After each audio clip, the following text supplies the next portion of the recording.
Hello students, welcome to Physics with Ashwini.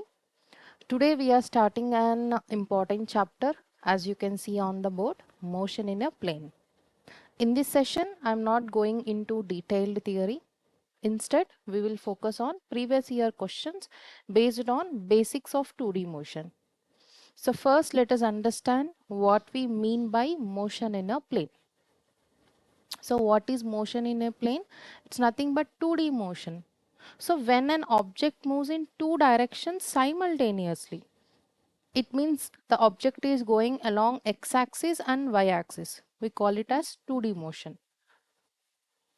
So here the object travels along x-axis and y-axis simultaneously. So two dimensions are included, and that is why it's called 2D motion. I hope you are clear with 2D motion. So whenever an object moves in two directions simultaneously, then we call it as 2D motion. The most important concept that you have to remember here is we treat motion in x and y directions independently.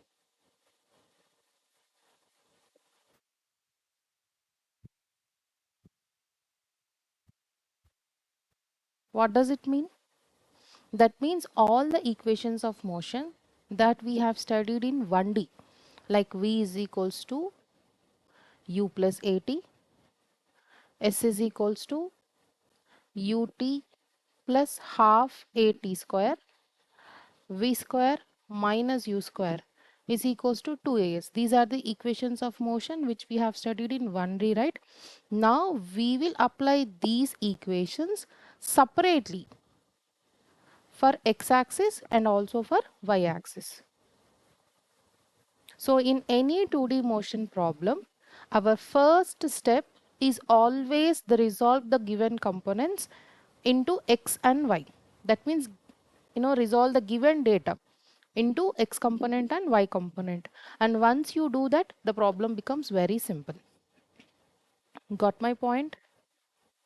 So now instead of just theory, let us directly understand these concepts through previous year questions. I have selected around 9 to 10 important questions which are very basic but extremely important for your exams. See this question. The x and y coordinates of the particle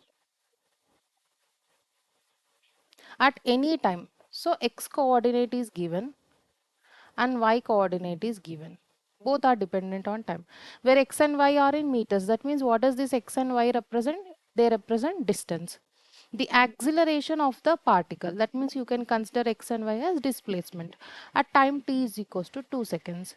So what are we given? X is given 5t minus 2t square.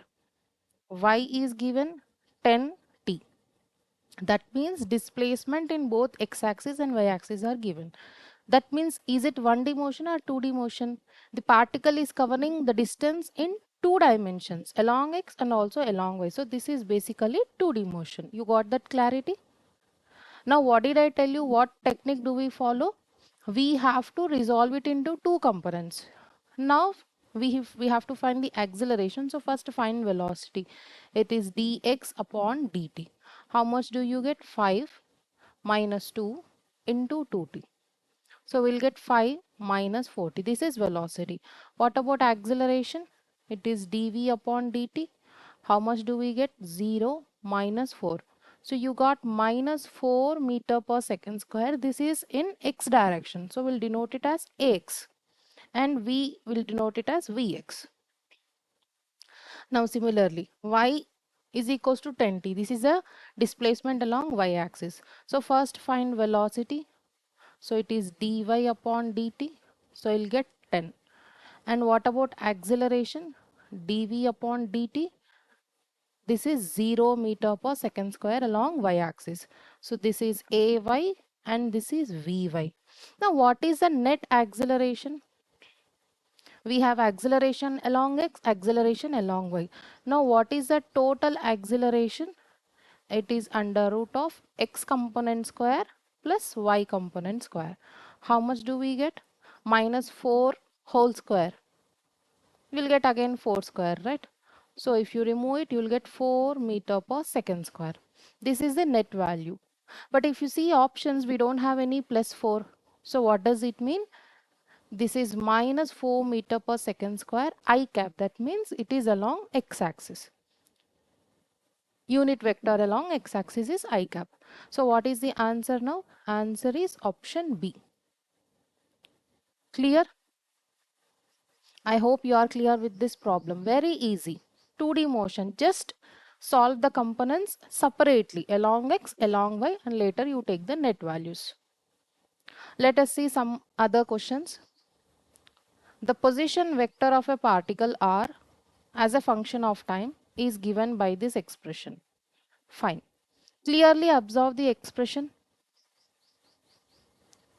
Don't you think it is in this format? Y is equals to a sine omega t I cap plus a cos omega t j cap.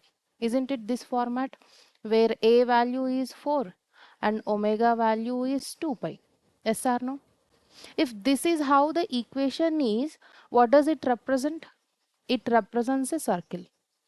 And what is the radius of the circle? It is nothing but a. Yes or no?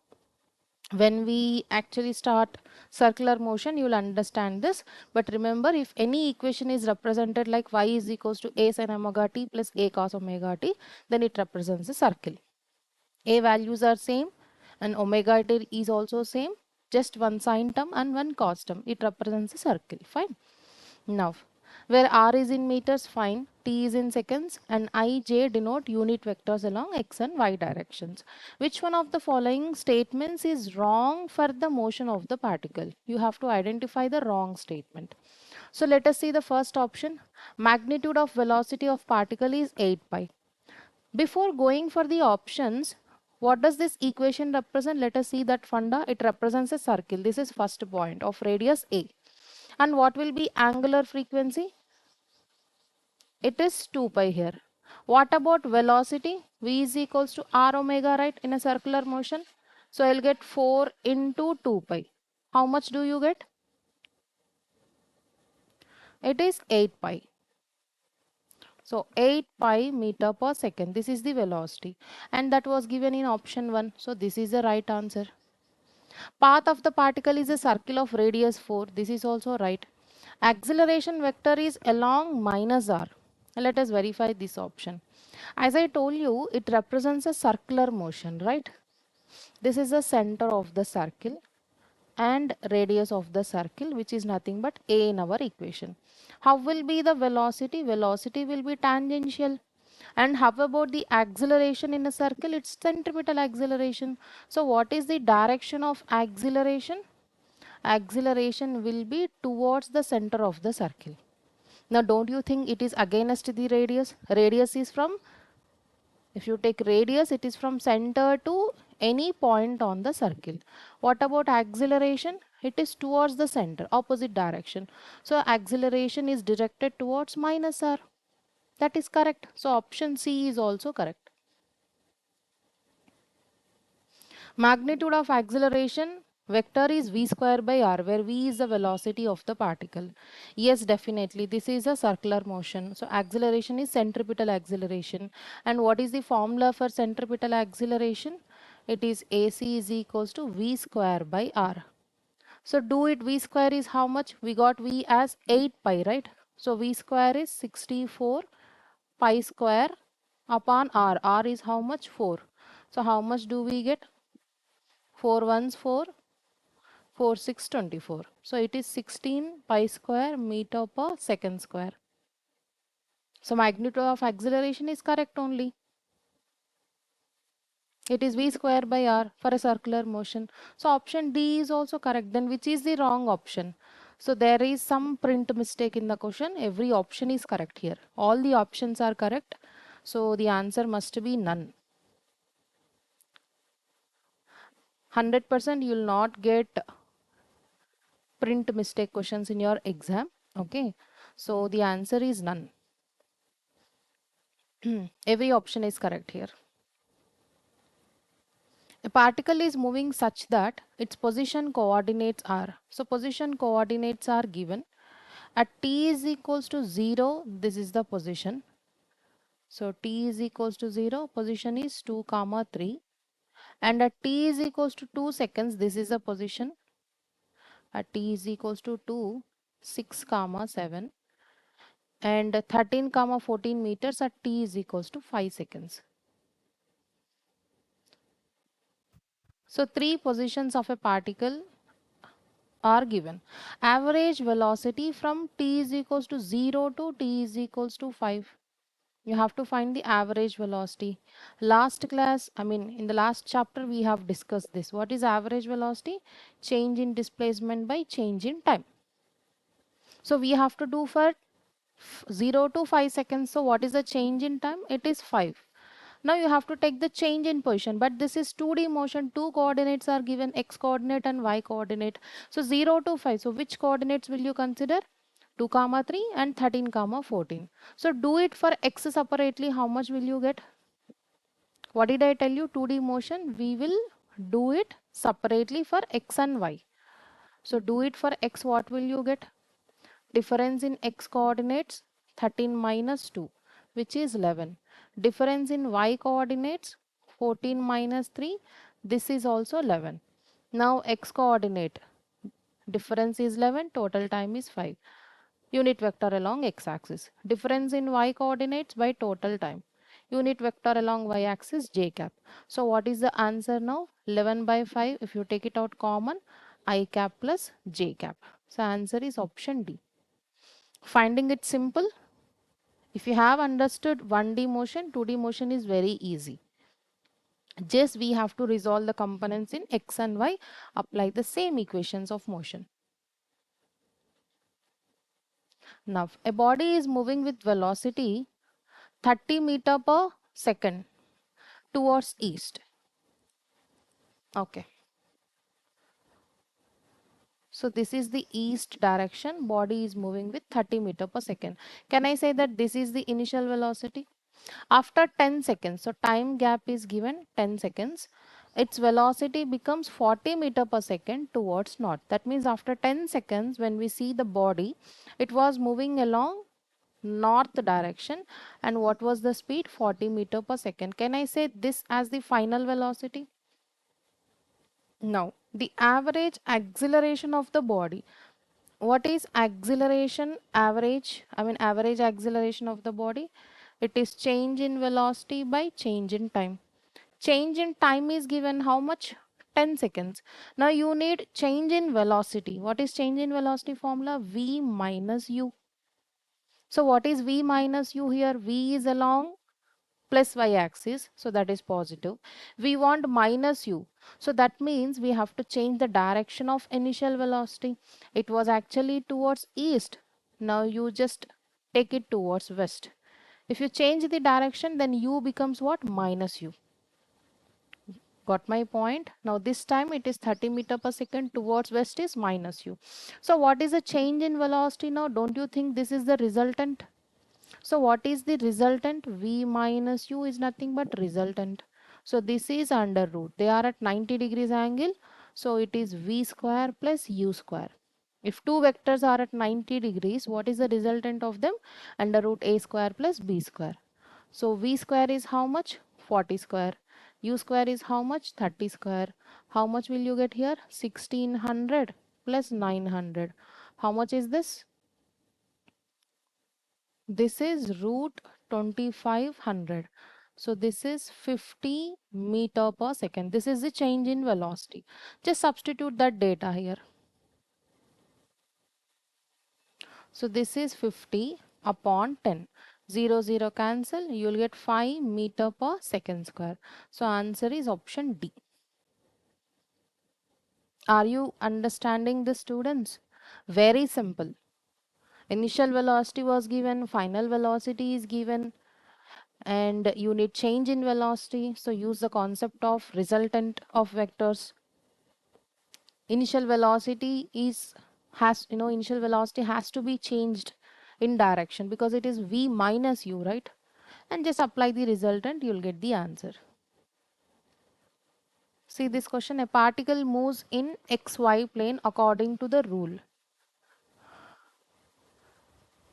So A sine omega t and y is A cos omega t. So if I take the resultant position, it will be A sine omega t in x axis, so I cap, and A cos omega t, this was along y axis, so j cap.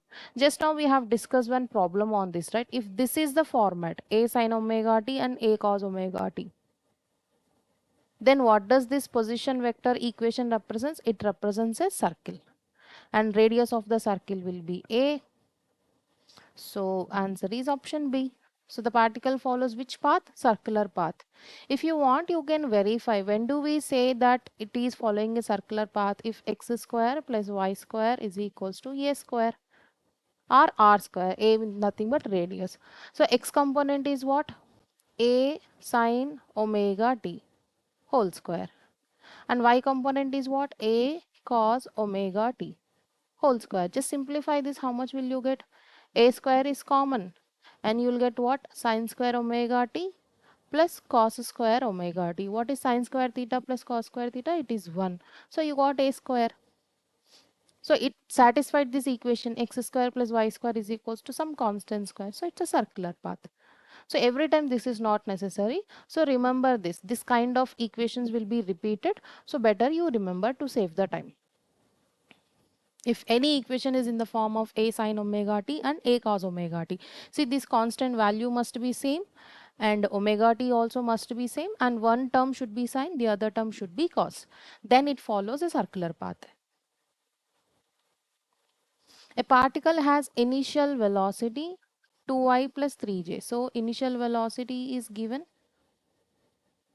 and acceleration is given 0.3I plus 0.2j. The magnitude of velocity at a time of 10 seconds. That means you have to find actually final velocity. What is the formula for final velocity? V is equals to u plus at, right? But you have to do it for x components and y components. So we'll do it. V is equals to u plus at. So resolve it into x and y. First we'll take only x values. So what is initial velocity in x? 2.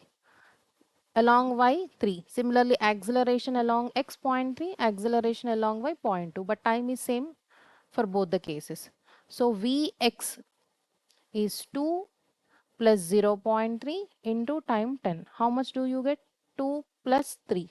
So this is 5 meter per second. Similarly, find out Vy, that means final velocity along y-axis. Same formula u plus at, but this time u is 3, a is 0.2, time is 10. So how much will you get? 3 plus 2. Again you got 5 meter per second. So what is the resultant now? V net, it is under root of x component square plus y component square. So it is phi square plus phi square. So it becomes what? I'll just write it down. So V net is 2 times phi square, right? So this is 5 root 2 meter per second. So what is the final answer? It is option B. Very easy. You are using the same equations of motion, but you are applying it for x separately, y separately, and later you have to take square root of x component square and y component square. Any difficulty? Hope you have understood this, right? Now see one more question. A particle has initial velocity. So this is the initial velocity. U is equals to 3I cap plus 4J cap. And acceleration is given 0.4I plus 0.3J. Same, after time of 10 seconds, you have to find the final velocity. Same like previous year question, no? Everyone take a pause. Do it on your own. We have to find the final velocity. V is equals to u plus at. This is the formula. Do it for x separately, y separately, and tell me your answer. I'll just wait for half minute. Do it on your own.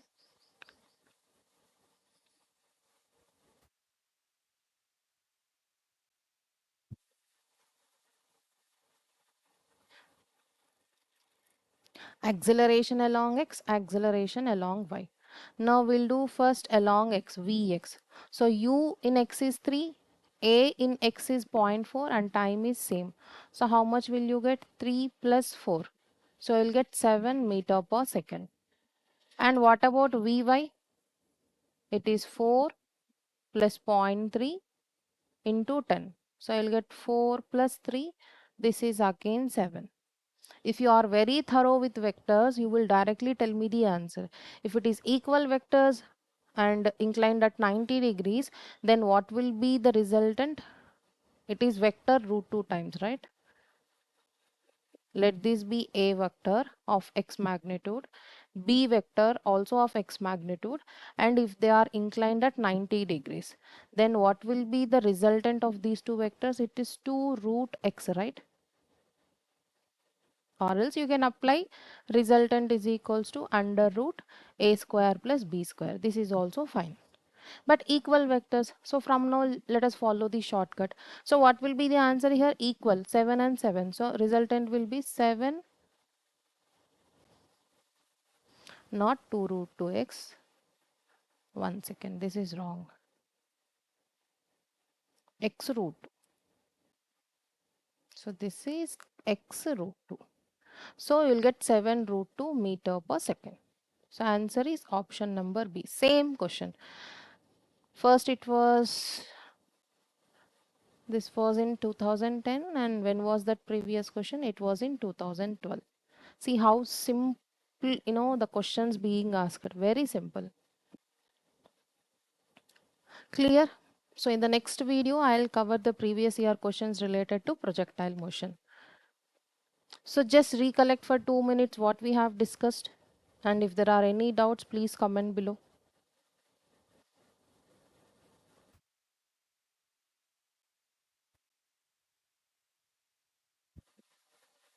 So we just took one simple concept, that is introduction of 2D motion, and we have solved the previous year questions related to that. The most important thing that you have to remember is always split the motion into x and y directions. Once you apply the equation separately, even difficult questions become easy. In the next session, we'll go deeper into the topics like projectile motion. And if you find this session helpful, do revise these questions once again and share it with your friends and subscribe the channel. So thank you so much. I'll see you in the next class.